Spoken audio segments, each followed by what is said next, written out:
Hello, my friends. Welcome back to my channel.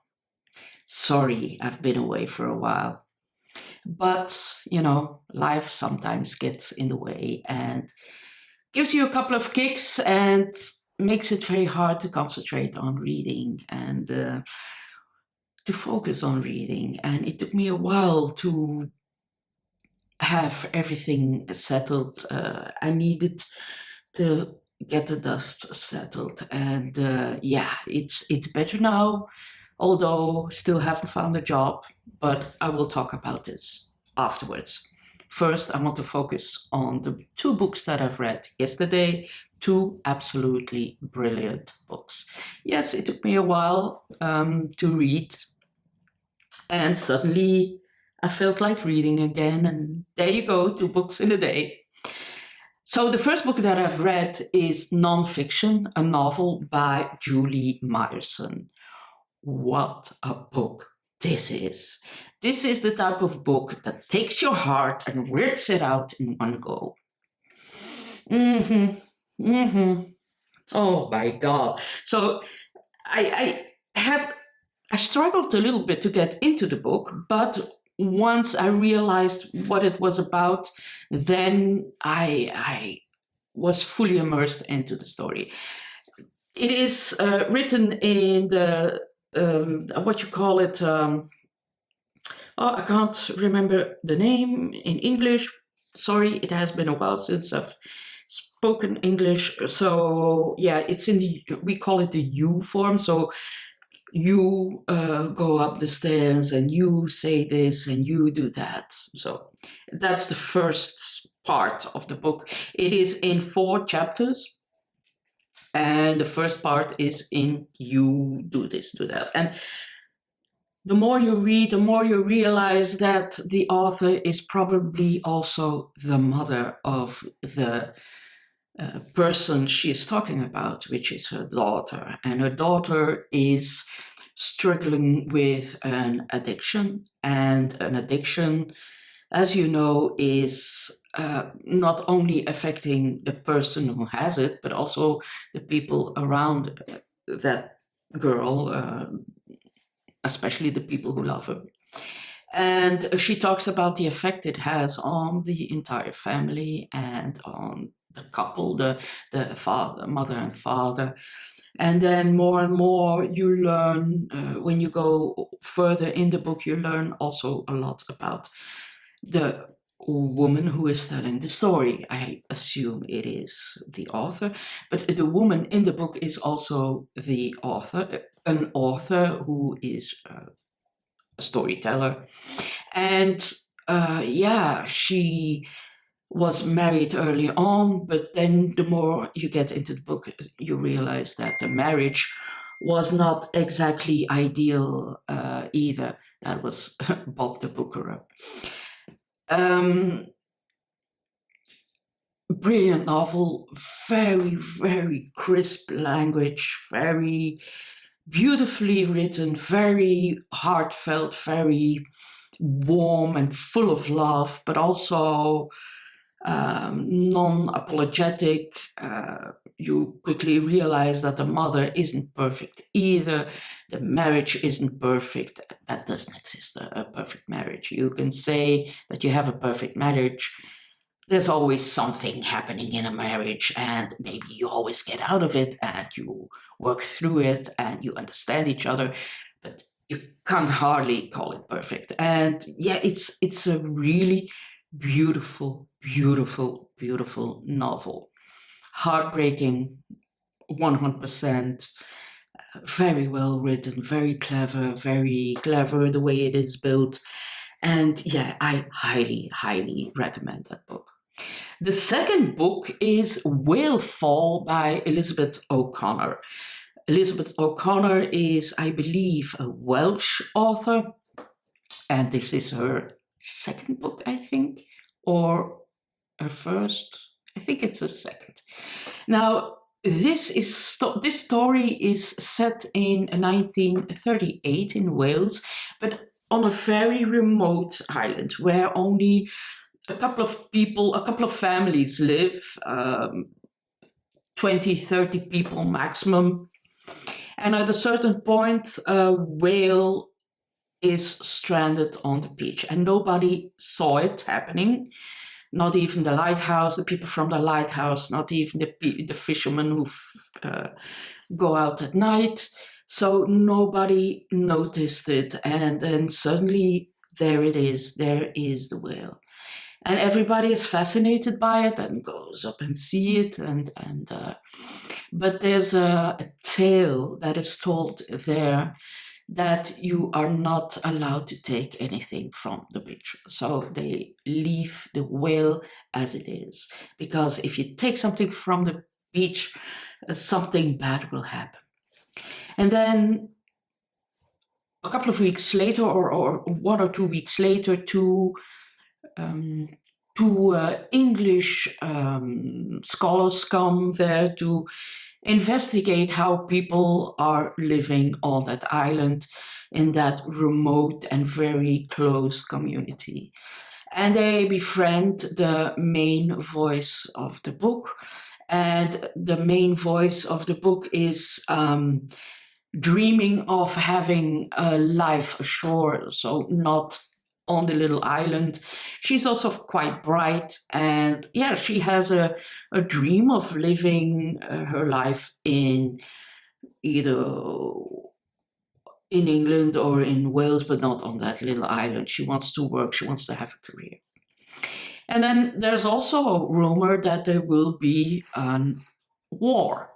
And yeah, but they are so remote of everything, so they don't really can grasp the severeness of the threat. And the two scholars that they want to investigate the way people are living and the girl, there's a major clash between the two, because quickly the girl realizes that the scholars have or the scientists have a very romanticized vision of life on that little island, and she knows, and the girl knows about the hardships and the difficulty to live there, and yeah, the boredom of being there and nothing ever happens.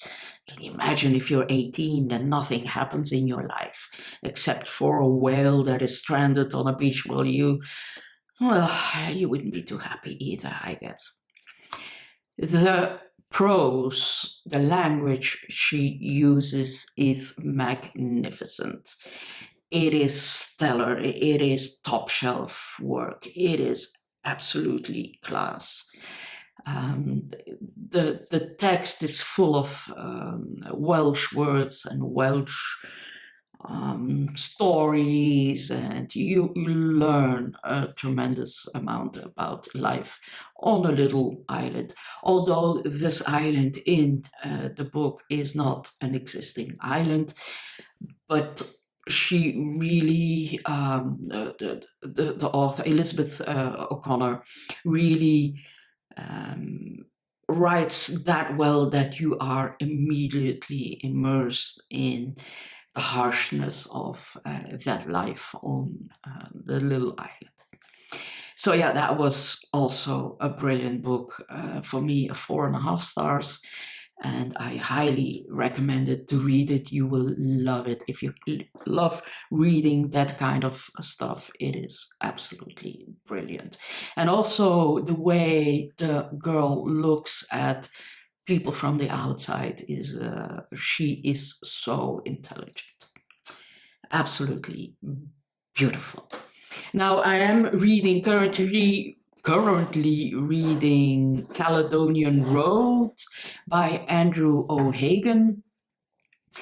I'm just only a couple of pages in, so I can't really talk about that one. It's about the British class and politics and money, and between 5 families that are all connected to each other. So yeah, and it's also about rising and declining fortunes and stuff like that.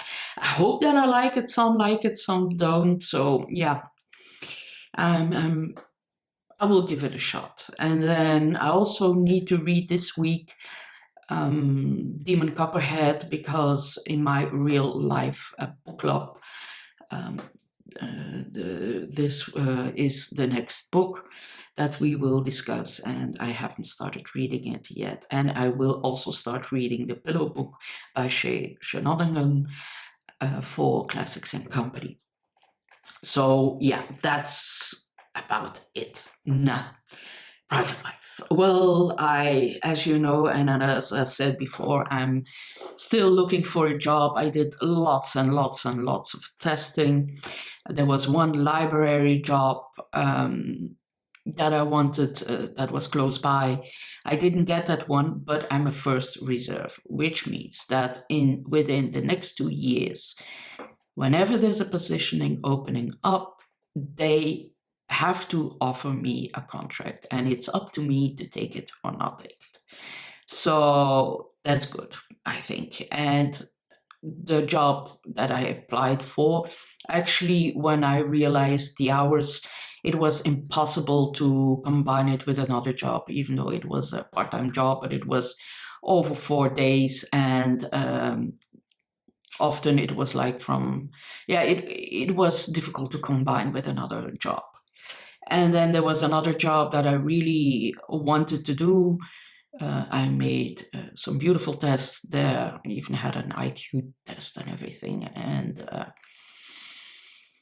they said that my sense of righteousness and my self-confidence was too big. Never thought that those two things were a negative trait. Yeah.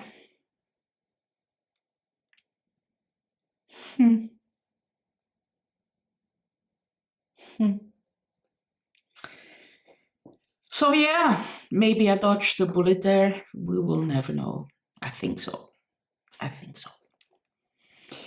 Now I'm starting all over. There are a couple of things that I've applied for that I'm really interested in, but it's way too early days to talk about that.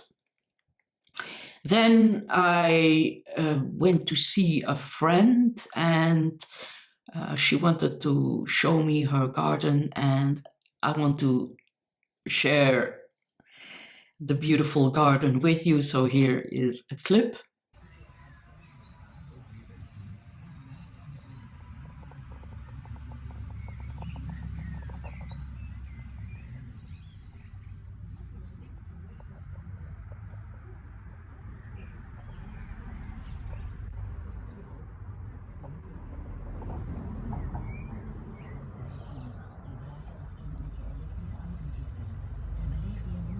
And then I went to a city that is nearby, that's even within walking distance. I go there often, but I've never visited the church, which is now restored. Now, Zoutleeuw is one of 2 places that has not been affected by the iconoclast in 1566 and the French Revolution. So everything in that church, that little church, is older than 1566. I've made a couple of pictures. Look at the chasuble that was made around 1200, 1300, fully in gold. There's a wooden, in the pictures, there's also a wooden crown, which is almost 1,000 years old. There are statues and altarpieces that are 800 years old. Everything, all the pictures that I show you, everything is 600 years old or even older. 600 years or older. The You will also see a picture of a wall painting. They found that during restoration it was behind some stucco, and they tried to reserve it as much as possible. They didn't feel the need to completely restore it the way it was, because it's not really necessary. But they made sure that the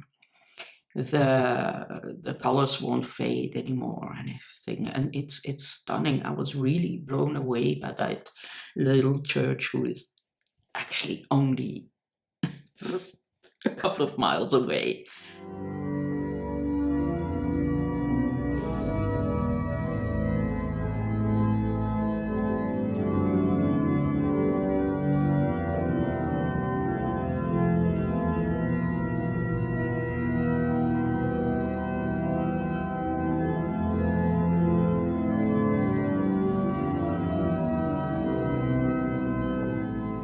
I'm not a religious person, but I do appreciate craftsmanship, and this is nothing but craftsmanship. Then on Monday, I went to Leuven to meet one of the sweetest booktubers around, Bob the Bookerer. We had a wonderful day in Leuven. I showed him the big beguinage in Leuven, which is stunning. It is not touristical at all. There are no shops, there are no places to eat or drink, or McDonald's or whatever. It is pristine. It is as it was 500 years ago, and we loved it. And then yesterday I went to see one of my viewers, Deanne, from Richmond, Virginia, in Ghent, and I gave her a guided tour in Ghent, and she loved it. I don't have any pictures of it besides the library we visited at the end, and she was flabbergasted by the city, the beauty of the city, and yeah, the richness of culture and the food. And we had many coffees and many raindrops and wind. Oh, it was lovely. And then, yeah, my basement is still flooded. I will keep it like that. There's nothing in the basement, so it doesn't really matter. And as soon as it stops raining for a couple of days, I hope that this will be soon, we can get rid of the water in the basement. And that's about it. So yeah, thank you for watching. I'm glad to be back, and I hope you are glad to be back too. Talk to you later. Bye-bye.